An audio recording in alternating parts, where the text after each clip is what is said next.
વૃદ્ધાવસ્થા આપણા સાથે અમુક સમય બાદ લગ્ન કરે છે. લગ્ન કરે છે એટલે તો જતી નથી.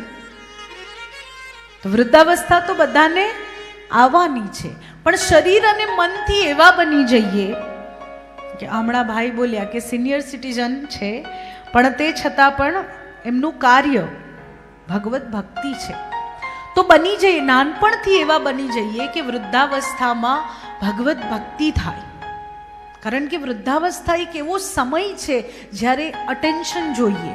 કોઈ મને બોલાવી લે, કોઈ મને સાંભળી લે, કોઈ મારી પાસે બેસી લે, કોઈ મારી ભાવનાઓને સમજી લે, આ બધું વૃદ્ધાવસ્થામાં જોઈએ છે.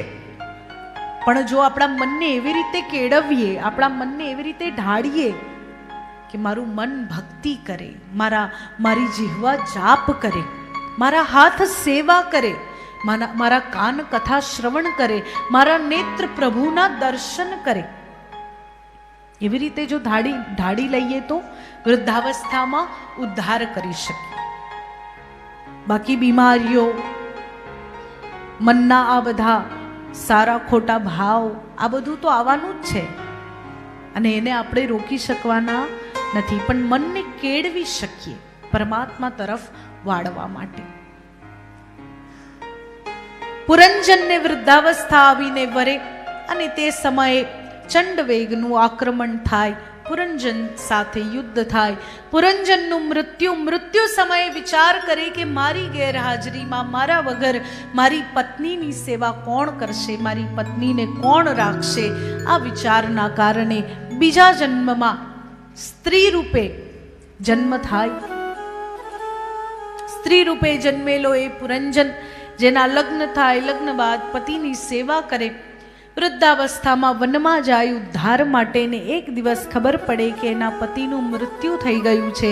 ત્યારે ચિતા પર પતિના દેહને મૂકીને પોતે પણ જ્યારે સતી થવા જાય ત્યારે એ અવિજ્ઞાત જે પૂર્વ જન્મમાં છૂટી ગયા હતા એ અવિજ્ઞાત આવીને યાદ અપાવે કે હે પુરંજન, 9 દરવાજા વાળી આ નગરીના મોહમાં તે તારો એક જન્મ તો વેડફી નાખ્યો, હવે બીજા જન્મે પણ સતી થઈને આ ચિતા પર બળીને તને શું લાગે છે કે તારો ઉદ્ધાર થઈ જશે?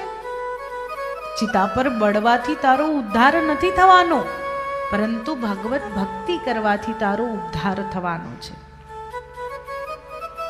સુખદેવજી મહારાજ કહે છે કે આપણને પણ જીવનની અંદર એવા લોકો, એવા સંતો, એવા જ્ઞાની પુરુષો મળી જતા હોય છે, એવા શાસ્ત્ર મળી ગયા છે કે જે આપણને સમજાવે છે કે જન્મ આપણે વેડફવાનો નથી, પણ કઈ રીતે આપણે આ જન્મને સુધારી લઈએ, કઈ રીતે આ જન્મમાં પ્રભુને પામી લઈએ.